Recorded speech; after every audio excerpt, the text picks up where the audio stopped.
Olá, prezadíssimos alunos, sejam bem-vindos à nossa aula de número 12 de nosso mini curso gratuito de Língua Portuguesa e Redação voltado para o concurso do TJM-MG Banca FUMARC. Hoje a nossa conversa é sobre perfil da FUMARC no que diz respeito à concordância. Quais são os elementos, quais são as substâncias, as raízes que a FUMARC apresenta quando ela faz a cobrança sobre concordância, tanto nominal quanto verbal. Dentro desse estudo geral do perfil da banca, nós vamos compreender que alguns elementos são pautados, são colocados em prática com o objetivo de averiguar outros conhecimentos de origem que vão agregar com o papel de concordância. A banca quer saber se o candidato tem, se ele apresenta o desenvolvimento de outros comandos que se misturam no parâmetro da concordância. Então, ela quer averiguar ali, quando ela monta um caso de concordância verbal e nominal na prova, ela já pensa assim, eu vou montar algum caso aqui que por meio dele eu consiga absorver, por exemplo, analisar ali do aluno, observar a análise sintática desse aluno, que eu consiga observar se ele tem algum domínio de base de língua, né, se ele conhece como é o movimento interno da nossa língua portuguesa, enfim, se ele detém alguns conhecimentos que são de base do nosso sistema linguístico. Então, vem cá comigo, vamos lá. Então, nós vamos trabalhar esse item 7 do nosso edital, sintaxe de concordância nominal e verbal. Olha, casos gerais e particulares. Quando ela fala casos gerais e particulares, o que ela cobra aqui são especificidades. Então, olha lá, ainda chamou atenção ali para a concordância ideológica, colocou entre parênteses que é a mesma coisa aqui, silepse. Então, vamos lá. Quando você pega aqui perfil FUMARC e pensa assim, ó, qual é o perfil FUMARC no que concerne a concordância? Como que nós vamos alimentar essa base aqui de concordância? Chama a atenção de vocês para algumas especificidades. Então, aqui, ó.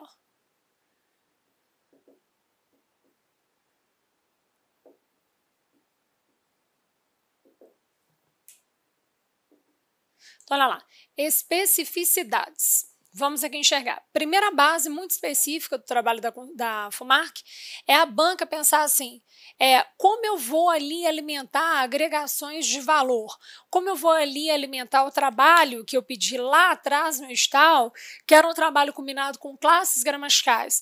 Eu quero averiguar, é isso que a FUMARC pensa, eu quero averiguar de que forma esse aluno tem ali o domínio de relações de origem desse sistema linguístico. Então, uma das cobranças que ela faz, caso ela queira puxar bem a prova, é colocar o substantivo a serviço do adjetivo, é inverter.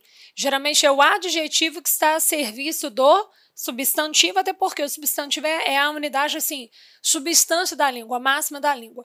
Mas agora ela vai inverter o caso, ela vai colocar o substantivo em função de um adjetivo. Então, ela vai colocar um substantivo que tenha papel de adjetivo. Quando isso acontece, esse aluno ele precisa compreender que na língua portuguesa, para que ele não decore, eu detesto gramática decorada. Eu acho que é uma infelicidade ministrar aula para um aluno e exigir desse aluno decora a regra. É uma infelicidade de quem ministra aula assim e de quem assiste aula assim, porque é um conhecimento que não leva o aluno a nada. Vamos aqui chegar ao seguinte denominador, vamos pensar em conjunto aqui. Na nossa língua portuguesa, daquelas classes de base que são as mais importantes dentro do meu método, que eu expliquei para vocês, falei, olha, eu vou puxar um item aqui à frente dos outros para que ele dê base de fundamentação e estudo dos outros, vocês se recordam, nisso que eu inverti, ali eu trabalhei classes de palavras com vocês antes de trabalhar, por exemplo, até fonética, né, de acordo com o edital ali do FUMARC. Justamente porque eu disse a vocês que seria um item que daria corpo e força ao entendimento dos outros, exatamente. Vamos aqui enxergar. Dentro do nosso sistema linguístico, quando você pensa, como nós conversamos, sobre alguns elementos, algumas classes que são as mais importantes na língua portuguesa, que são as classes de base, que eu chamo lá no meu método de classes de base, você vai enxergar que nessas 4 classes que são para mim as mais importantes no sistema linguístico, que a base da língua como um todo, mais ainda, a essência da língua como um todo, mais ainda o substantivo. Ele é o detentor, ele é o dono do gênero e do número. Então, por exemplo, é o substantivo que determina se o adjetivo vai ser flexionado no masculino ou se ele vai ser flexionado no feminino. É o substantivo que determina como vai ser o trabalho ali do adjetivo. Então, na realidade, na prática, Várias outras classes gramaticais possuem o poder da flexão, mas quem é o dono, por herança, por origem, do gênero, do número no nosso sistema linguístico é o substantivo. Então vamos aqui enxergar. Quando esse substantivo entra realmente em trabalho como se fosse um substantivo, ele leva a sua detenção, que é o quê? O seu poder, né? Que é o quê? Ter a culminância de flexão. Quando esse substantivo sai dessa esfera, que é a substância, que é a essência máxima da língua, e passa a desempenhar um papel que é importante, mas que não chega a ser o papel principal ali da unidade, que é um papel agregado, que seria o papel do adjetivo, esse substantivo, que até então era o detentor do gênero e do número, quando ele sai dessa esfera de substantivo e passa a funcionar como um adjetivo, ele não pode mais levar a sua raiz, a sua relação de origem. Então, vem lá na gramática escrito de todo tamanho, nas melhores gramáticas. Todo substantivo que faça papel de adjetivo não tem flexão, não tem plural, né? Por que as gramáticas informam isso? As gramáticas vão ler a matéria, mas por detrás daquela exigência que a gramática pré-estabeleceu, ela não avisa para o aluno por que daquilo. Na realidade, o substantivo perde esse poder de flexão, porque ele tem esse poder de flexão por relação de origem. Mas quando ele vai sair da sua base de origem e vai ser adaptado ao papel de uma outra classe, que não é detentora de gênero e de número, flexiona, mas não é detentora de gênero e de número, quando o substantivo faz esse trabalho, ele vai perder as suas informações de origem. Então, qual é a minha preocupação? Por exemplo, se eu chegasse aqui, são exemplos bobos que a FUMARC coloca no meio da unidade. Por exemplo, ela pega uma sentença grande, que seja constituída ali de umas 2 ou 3 linhas, e coloca lá dentro, de forma equivocada, de forma errônea, né, propositalmente, um substantivo fazendo papel de adjetivo, mas que não tenha perdido plural. Ele não pode ter mais plural, ele não vai ter mais plural e fato. Né? Por exemplo, se eu vou lá e falo assim, ó, calças rosas. Jamais, jamais isso aqui será o certo, jamais, porque rosa podia ter plural à vontade, podia ter flexão de plural à vontade, sem o menor problema, desde que ele estivesse na sua unidade matriz, desde que ele realizasse dentro do contexto seu papel de substantivo. A partir do momento que ele sai daquele escopo de substantivo e passa a servir ao trabalho de um adjetivo, ele perdeu suas informações de origem. Então, ele não pode ter flexão mais. Ele não é aqui mais o representante ali do gênero do número no sistema linguístico. Então, o certo seria calças rosa, porque o que nós temos aqui na realidade é um substantivo que foi adjetivado. Da mesma forma, quando eu falo assim, olha, blusas laranja, eu não vou falar blusas laranjas, né? Não vou falar blusas laranjas. Por que eu não vou falar blusas laranjas? Porque laranja, antes de ser a tonalidade da blusa, quando eu olho para a palavra laranja, tira a palavra laranja daqui e analisa a palavra laranja, eu vou entender que essa palavra laranja, de acordo com a sua origem, ela foi trazida, ela foi estabelecida, criada, para conseguir ali representar algo no sistema linguístico. Né? E aí, esse algo que foi representado é um substantivo. Então, naturalmente, essa palavra laranja ela tem que perder essa noção de plural dela. Então, o que eu diria aqui é blusas laranja, porque, de novo, eu tenho um substantivo que faça papel de adjetivo. Tá. Qual seria o papel da FUMARC aqui dentro? Quando você mexe com cores, assim, é mais fácil quando o aluno já tem a matéria estudada, tem uma noção, o horizonte, ele vai tranquilo. Agora, qual que seria o papel ali da FUMARC? O que a FUMARC já fez que pesou muito, assim como outras bancas já fizeram? Por exemplo, ela coloca lá no meio da situação assim, as relações foram apresentadas da seguinte forma, e os raios infravermelhos e ultravioletas, tudo bem. Raios infravermelhos, joia, vermelho não é nome de nada de forma específica. Vermelho já é a tonalidade mesmo. É o nome da cor, da tonalidade, vermelho. Vermelho, azul, amarelo é o nome, é adjetivo ali, nome da cor, é adjetivo na realidade. São designações feitas como adjetivo de restrição. Então, são adjetivos. Agora, qual que é o grande problema? Não foi quando foi dito raios infravermelhos? mas sim quando foi dito raios infravermelhos e ultravioletas. E ultravioleta. Então, imagina assim, em um trecho que veio falando e tal, grande, aí a banca coloca uma segmentaçãozinha pequenininha, concorda? Né? E um Szinho era o erro lá dentro. Então, quando foi dito assim, ó, raios infravermelhos, tudo bem, tranquilo, raios infravermelhos mesmo. Mas ultravioleta, raios, ultravioleta, porque violeta, antes de ser ali a designação do raio, a restrição do raio, a especificação do raio, o composto ali do raio, a unidade matriz do raio, antes disso, raio é o nome dado, é uma matriz de substantivo, né? É uma relação substantiva. É o nome que se tem classificado de acordo com a origem em substantivos. Então, o que você teria seria um substantivo em papel adjetivo. Então, você vai levar raios infravermelhos, tranquilo, e ultravioleta. Então, geralmente, o que a FUMARC faz? Então, quando ela trabalha essa relação de substantivo que faz papel de adjetivo, a FUMARC geralmente pega um segmento maior e é uma palavrinha que foi colocada lá dentro que traz erro, que traz falha, né? Uma outra forma da FUMARC fazer o trabalho dela, mas aí a maioria já acerta, que é trabalhar o substantivo em papel adjetivo, só que na formação composta. Aqui geralmente ninguém erra, não. Na formação composta. Aí o que nós teríamos seria isso aqui, olha, por exemplo, vou lá e falo assim, ó, calças amarelo escuras, por exemplo.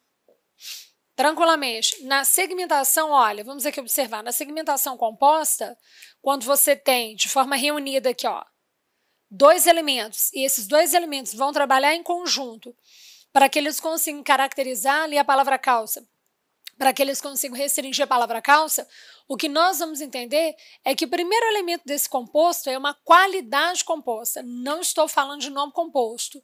Não é aqui, por exemplo, couve-flor, cachorro-quente. Não é um nome composto, mas a qualidade composta. O nome já está aqui, as calças. Agora tem uma caracterização para calças, tá bom? Então, prestar atenção no que nós estamos trabalhando aqui, que é a qualidade composta. Não substantivo composto, sim adjetivo composto. Então, daqui a pouco isso aqui causa um pouquinho de dúvida. Vamos lá enxergar aqui, ó. Calças amarelo escuras. Quando você fala calças amarelo escuras, você vai observar que no elemento composto, o elemento do meio não flexiona. Ah, Jacira, mas por que só o último elemento flexiona? Por relação de lógica, sem querer decorar de novo, mas por um entendimento, o que nós vamos compreender? Esses dois elementos, eles estão juntos, concordo? E vão funcionar como uma restrição da palavra calça. Não é um nome composto, isso é uma qualidade composta. Já que essas duas qualidades estão juntas, e é visível isso pelo traço aqui, né, pela relação do hífen, já que essas duas unidades estão juntas, para que elas consigam caracterizar a palavra calças, qual é o nosso entendimento? Que o elemento ele inicia nesse A e termina nesse S aqui, ó. Então, que você teria um elemento. Se você entende que você tem apenas um elemento, né, é um adjetivo composto, é um adjetivo composto, não tem um porquê flexionar o do meio e tentar flexionar o último. Porque o que a gramática entende? Se fosse, então, para você flexionar os dois membros, você iria colocar um entre eles, você teria que colocar um entre eles, porque você teria feito ali uma enumeração de adjetivos. Né? Você pegou dois adjetivos, a calça poderia ser, ok? Amarelas, calças amarelas, e poderia falar perfeitamente calças escuras.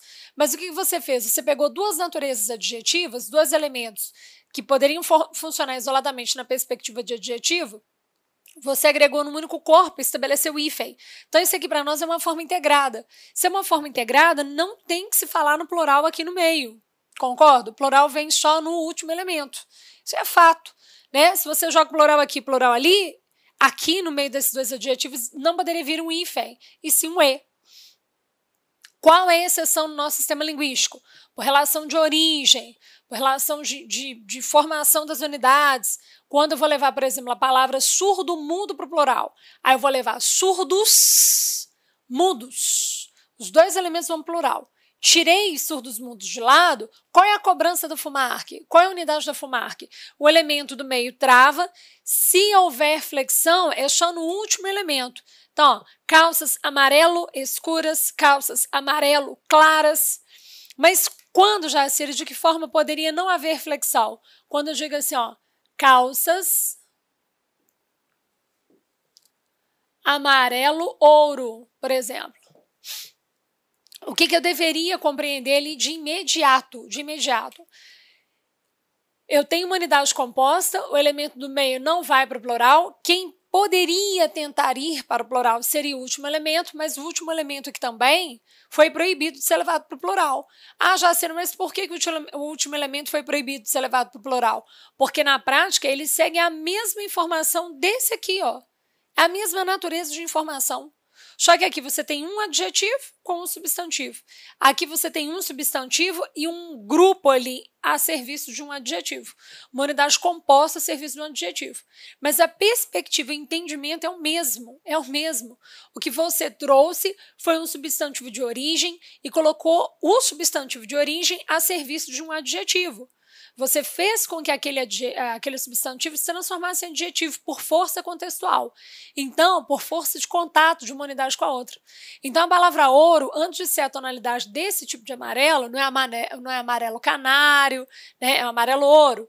Essa tonalidade do amarelo, automaticamente eu vou o quê? Travar a palavra ouro aqui. E ela perde a sua noção de flexão. Assim como também seria com amarelo canário. Seria assim, ó, calças amarelo canário. Por quê? É o mesmo entendimento. Todo substantivo que saia da sua matriz de substantivo, que é ser o detentor do gênero e do número, e sirva ao trabalho de um adjetivo, vai perder a sua noção de flexão. A diferença é que a gramática só fala a regra. Substantivo que faz papel de adjetivo não tem plural. E eu estou explicando a vocês, fundamentando a vocês qual é o preceito lógico para que vocês consigam assimilar a matéria e compreender a matéria, sem decorar. Eu não gosto quando meu aluno me diz assim, ah, já sei, eu decorei. Para mim não serve, porque na prova, a gramática da prova não é de decoreba, é uma gramática mais reflexiva, tá bom? Então, não importa o que a gente conversou aqui, não importa se esse substantivo veio aqui solto, né, com um substantivo só, se esse substantivo em papel adjetivo veio solto ou veio numa unidade composta, como aqui, ó. O entendimento nosso é o mesmo, tá? Então, você já tem que duas especificidades são cobradas pela FUMARC quando ela coloca assim, ó, casos particulares. Dá um pouco de receio quando ela coloca casos particulares, porque ela pode cobrar as especificidades da gramática, concorda? Então, nós já sabemos aí.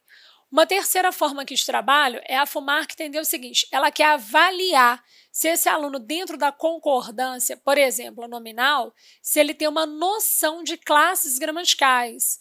De novo, eu não sei se vocês observaram, classes de palavras. Eu não sei se vocês observaram, mas a FUMARC já teria averiguado do aluno essa questão aqui, fazendo a culminância dentro dessas duas especificidades, que é um substantivo de origem que faça papel de adjetivo, olha lá, e por isso vai perder a sua noção de flexão, e aqui, quando ela faz aquele trabalho culminado de classes de palavras, que ela faz aquela brincadeira entre unidades que possam trabalhar como adjetivo, que possam servir ao trabalho de um adjetivo, e unidades que possam servir ao trabalho de um advérbio. Então, vamos ter muito cuidado com esses elementos, muito cuidado mesmo, de verdade. É o que eu converso muito com todos os meus alunos, sejam esses alunos online ou presencial, né? A nossa comunicação é forte. O que eu converso com todos e com vocês também é que não se avalia a língua portuguesa pela base sonora. Aquilo que nós aprendimos lá na escola, olha, ouça, se estiver agradável aos ouvidos está correto, não existe isso em concurso público. Concurso público é prova seletiva e a língua portuguesa é o divisor de águas. Então, na prática, não tem essa questão de beleza. Entre a beleza e a lógica, a língua impera pela lógica. Então, por exemplo, aí vem lá a FUMARC traz no interior da prova dela uma ramificação de contextualização muito forte. O que essa banca faz? Ela traz para a unidade dela todo aquele trabalho decorado que o aluno teve na escola, porque ela sabe que se ela fizer uma cobrança em cima desse trabalho, o aluno não vai ter força para responder de forma profícua. Então, nós precisamos reformular nossa visão em relação a isso. Por exemplo, eu chego aqui e falo assim, ó, a casa está todo molhada. Ou abafada, fechada. A nossa tendência de falantes da língua portuguesa é pensar assim, nossa, aquele todo ali não pode ser todo não, gente.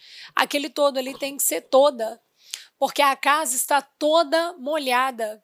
Né? A nossa mente pensa assim, não, se a palavra casa é uma palavra feminina e o toda pode servir ao trabalho feminino, vou colocar o todo então. Lógico que eu vou colocar o todo.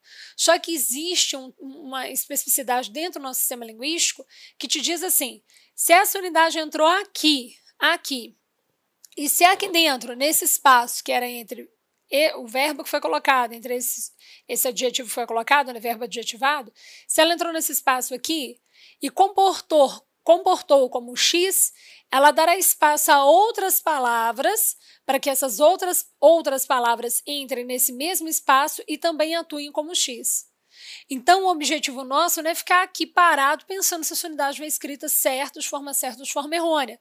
Não é perder tempo ali na unidade. Não é gastar tempo ali, é substituir. Substitui. A casa está muito molhada. Observaram que aqui você não fala a casa está muita molhada. Qual que é o nosso entendimento? Se eu emprego muita, eu vou empregar toda. Se eu emprego muito, eu vou empregar todo. Do jeito que a unidade de teste entra, aqui eu estou com dúvida, permanece da mesma forma. Porque a classificação na língua portuguesa, ela não depende apenas do processo de origem. Ela depende também da relação de contato. Olha aqui, ó. Pela relação de contato é que a palavra rosa deixou de ser substantivo e passou a ser o quê? Adjetivo. Porque até então, se eu retiro ela daqui óleo separada, se eu retiro a unidade dali óleo separada, ela vai ser para nós um substantivo, rosas, nome da flor. Concordo? A partir do momento que eu integrei uma base à outra, é aí que eu vou enxergar que rosa é um adjetivo de calças. Conseguiram compreender? Então é mais ou menos por aí. Então vamos aqui enxergar. A unidade posicional, a relação posicional, ela também faz a classificação da unidade ocorrer. Então, o aluno não tem que preocupar em decorar, é só ele ter a fluidez de flexão, a fluidez de substituição. A casa está muita molhada? Não, Jacira, não vou falar muita molhada, não. Se você não fala muita molhada, é porque não cabe toda molhada. O problema é que, assim, no nosso dia a dia, nós nos acostumamos com algumas relações, mas essas relações que nós temos hábito de empregar e tal, nós temos a maneira de empregar, não sempre, nem sempre elas são corroboradas pela regra gramatical, né, pelas regras gramaticais. Então, preciso compreender assim, ó, do jeito que eu fiz o teste, aqui não cabe toda, porque não cabe muita. Já a Cira, poderia trocar por outra palavra? Claro, a casa está pouco molhada. Eu não vou falar pouca molhada, vou falar pouco molhado. O que a FUMARC quer saber? Ela quer saber assim, ó, e se ela faz direito.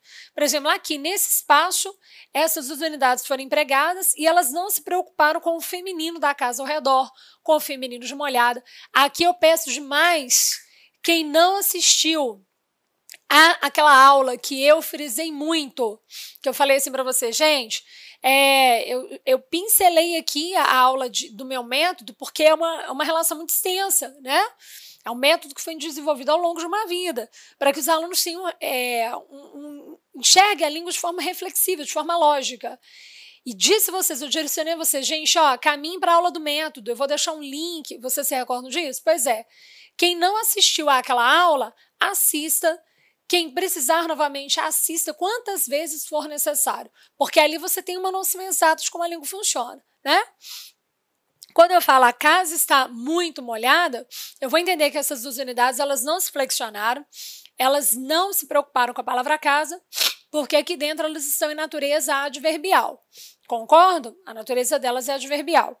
Agora, o que a FUMARC quer saber? Se quando esse elemento é deslocado, se esse elemento muda de valor. Se você, ao conservar as mesmas palavras, mas muda o elemento de posição, se ele agregaria uma nova informação. Ela trabalha demais com isso em reescritura. Né? Em trechos que ela transcreve, põe uma barra e coloca o elemento à frente e pergunta se a mudança de posição das unidades teria feito ali uma mudança de sentido. Eu chego e falo assim, ó, a casa toda está molhada. né? Ou então, toda a casa está molhada. O que eu precisaria aqui compreender? Eu precisaria compreender que nessa posição aqui, o todo funcionou como advérbio. Mas eu posso conservar as mesmas unidades e ao deslocar a palavra todo de lugar, ela pode mudar de funcionamento. Então, quando eu falo assim, a casa toda está molhada, o que eu posso aqui compreender? Nem sempre, eu já estou mostrando para facilitar a vida nossa, nem sempre o muito vai ser aquele teste assim que sirva para tudo. Ele é um coringaço na língua, ele serve como carta na manga, né? Mas nem sempre ele vai ser aquela unidade matriz que vai servir para substituir tudo. Então, o que eu indico a vocês? Quando ele for possível, tranquilo, o teste já vem natural, já vem fluido ali. Quando a unidade não couber, não abarcar aquele teste, ó, a casa muita está molhada, eu não consigo agregar aqui o muito, concordo? A casa muito está molhada, não consigo agregar o muito. Então, o que eu vou pedir a vocês? O que vocês poderiam fazer? Já que o muito não coube, olhe para o substantivo. Mexa com o substantivo. Quem aqui dentro sofrer mexido está em natureza adjetiva. Não é assim que a gente conversa lá no meu método? Não foi assim que eu mostrei a vocês lá na aula do método? Pois é. Então, vem cá comigo. Tira a palavra casa daqui, coloca aqui no lugar, por exemplo, cidadão. Aí seria assim, ó, o cidadão toda... O cidadão todo está molhado, né? Olha lá, tira aqui a casa e coloca no lugar da casa o cidadão de novo, ou então o quarto. Você vai falar toda a quarto? Todo o quarto está molhado. Ou seja, essas duas unidades, elas sofrem o impacto de quando você mexe com o substantivo. Mexeu com o substantivo, elas aderem ao impacto. Significa, portanto, que essas duas unidades agora, elas estão em natureza o quê? Adjetiva. Então, o que eu preciso compreender é que a unidade pode mudar de valor de acordo com o contexto. Que existem palavras que são muito, assim, direcionadas para grupos especiais. O todo, ele dá conta de servir tanto ao esquadro de um adjetivo, abarcando seus preceitos de flexão, como ele pode servir ao escopo de um advérbio, e aí ele perde a unidade de flexão. Uma outra palavra perigosíssima, bastante, bastantes. Ah, como é que eu faço, Jacira? Substitui também. Né?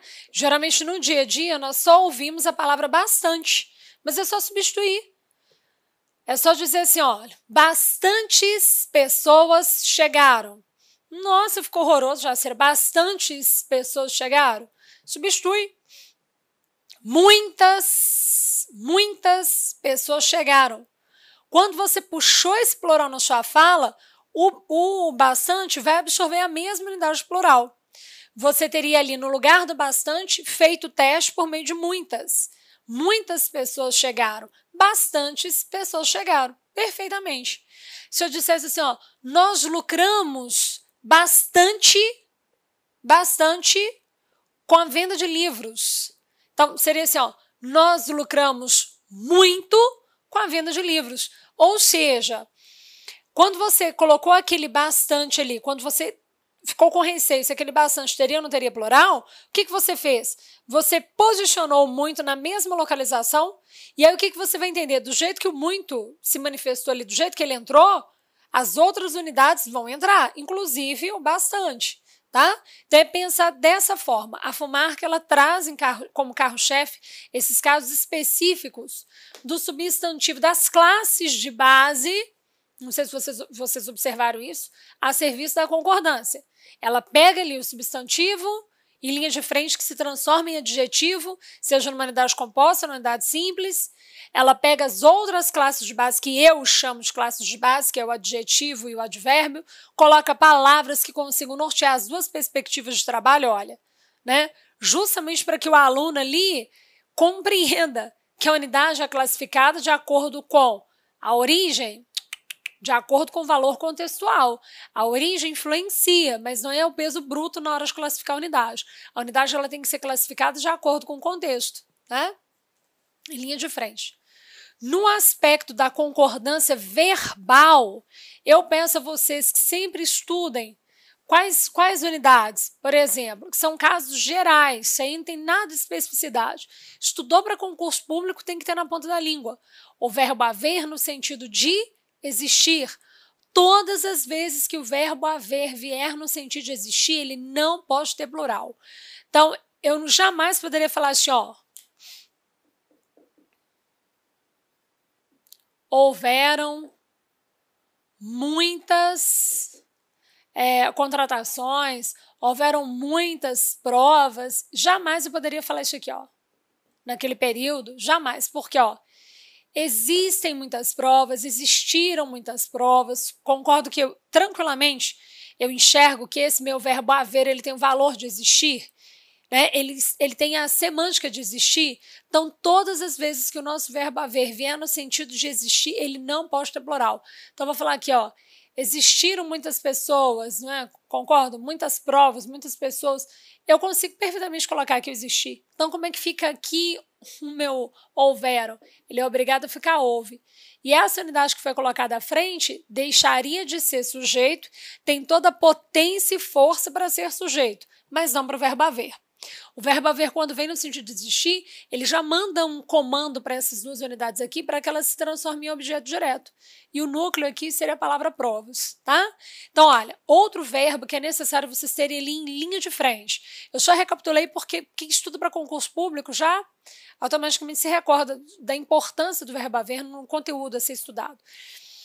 Outro verbo que entra em grau de especificidade, aí é uma especificidade mesmo, aí eu tenho um pouquinho de preocupação, né? Por exemplo, o verbo parecer. O verbo parecer é o único no nosso sistema linguístico que consegue anular o seu impacto de flexão quando vem em locução, ele anula o seu impacto de flexão e transfere a flexão para o outro elemento. Então isso é perigoso demais. Por exemplo, eu teria essas duas formas de escrita. As pessoas parecem saber o fato, tranquilo, é uma concordância natural aqui, é uma concordância geral, tradicional. Agora, ela pode partir para a especificidade, que é inerente, que é subjacente apenas ao verbo parecer. Nenhum outro verbo no nosso sistema linguístico faz o que ele faz. Ele é o único verbo, ok? É um verbo de ligação e é o único que faz isso. Tranquilamente, como ele vem em processo de locução, ele pode se anular e dar ao verbo subsequente a sua unidade de flexão. Então, ele se anula e passa ao verbo adiante a sua unidade de flexão. Então, eu poderia, tanto quanto, não existe uma forma assim, melhor do que a outra, o que existe é uma forma mais usual, mas não uma forma melhor do que a outra. Não existe isso da banca falar assim, ó, existe aqui uma forma mais correta do que a outra? Não, mais correta não. Existe uma forma mais usual, né? Então, olha lá. As pessoas parecem saberem o fato. Já, Cira, mas isso aí fica horroroso. É horroroso, mas eu falei para vocês que português não tem beleza. Ele tem raiz de lógica. Não existe isso de falar assim, ó, vou ouvir para saber se está agradável aos ouvidos. Se estiver agradável aos ouvidos, isso está correto. Não existe isso, tá? Não existe isso. Então, olha lá. As pessoas parecem saberem o fato. Quando você tem esse tipo de trabalho, o que aconteceu aqui? O verbo parecer anulou nele o impacto da flexão de concordância com o sujeito e transferiu para o verbo subsequente tal trabalho. Agora, vamos lá. Relações específicas que já foram cobradas pela FUMARC. A FUMARC já cobrou dos alunos se numa locução verbal que o verbo tenha permissão de dupla flexão. O que é essa dupla flexão? É o verbo parecer em questão, que é o único que faz isso. Ou ele vem ao plural, ou quem vem ao plural é o da frente. Aí a banca aproveitou desse ensejo e falou assim, ó, levando em consideração a existência de um caso específico na língua portuguesa, que o verbo manifeste dupla flexão, as duas unidades poderiam ser postas, portanto, no plural? Não, não, não. Ele tem dupla flexão porque ou ele se flexiona, ou ele se trava e deixa o da frente flexionar para concordar com o sujeito. Não pode, de forma alguma, doar a flexão para os dois elementos. Jamais eu posso falar assim, ó, parecem saberem. Isso a gente chama de contaminação verbal. é o nome que se dá para esse tipo de trabalho, errôneo.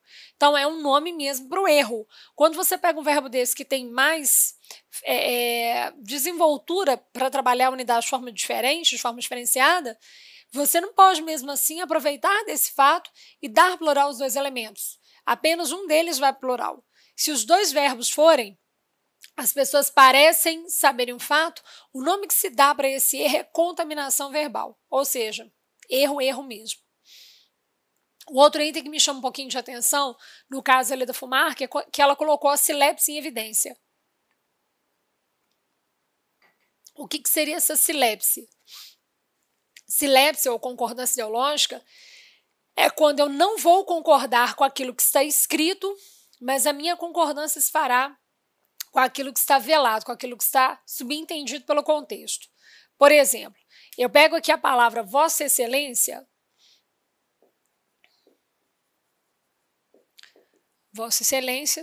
que serve tanto para homem quanto para mulher. E aí, estou ali numa sala de reunião, conversando com a Vossa Excelência, eu digo assim, nossa, Vossa Excelência, hoje eu senti um certo cansaço. E você? Aí a pessoa conversa. Aí no final da frase fica assim, realmente, Vossa Excelência hoje estava cansada. Ou, Vossa Excelência hoje realmente estava cansado. Da onde eu tirei esse cansada ou esse cansado? Não foi da palavra Vossa Excelência, que é o sujeito. Não foi, né?